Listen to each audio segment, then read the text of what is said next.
Pemirsa, pertanian organik di Bali semakin berkembang dan menjadi pilihan dalam dunia pertanian. Pertanian organik dipilih sebagai upaya menjaga lingkungan, meningkatkan kualitas produk, dan memenuhi permintaan konsumen yang semakin peduli dengan kesehatan dan keberlanjutan lingkungan.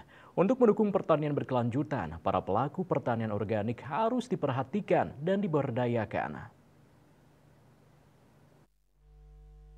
Untuk mewujudkan pertanian berkelanjutan, pelaku pertanian organik perlu diberdayakan agar dapat mengembangkan praktek pertanian yang ramah lingkungan dan efisien, serta meningkatkan kesejahteraan petani dan masyarakat. Ketua Yayasan Jejaring Pengembangan Desa Wisata Indonesia, JP Dwi, Wilayah Bali IGD Putu Eka Budiase mengatakan, pelaku pertanian organik di Bali semakin meningkat.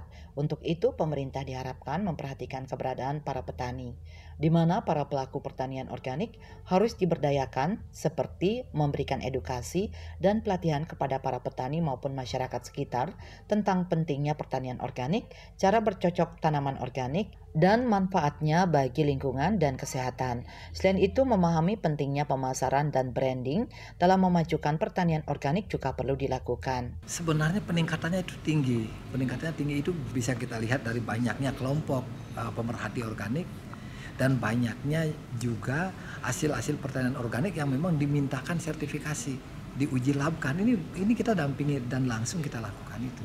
Maka dapat kita lakukan pertanian organik adalah pertanian masa depan yang akan memberikan keberlanjutan dan arah positif terhadap pemeliharaan ibu pertiwi kita. Perkembangan pertanian organik itu sudah meluas. Maka dari Jejaring Dewi kami benar-benar mengetuk pintu pemerintah yang paling luar dan paling dalam. Perhatikanlah para pelaku pertanian organik. Berikanlah sebuah kebijakan atau sebuah kebijakan-kebijakan lain sehingga mereka akan bergeliat. Karena apa? Karena jasa pertanian organik dan petani organik itu sangat besar untuk Ibu Pertiwi. Pesan kami, wujudkanlah desa lestari ekonomi mandiri melalui pertanian organik. Upaya memberdayakan pelaku pertanian organik diharapkan mampu memajukan pertanian organik dan memberikan kontribusi positif bagi lingkungan kesehatan masyarakat sehingga mampu terwujud desa lestari ekonomi mandiri. Sukma, Bali TV.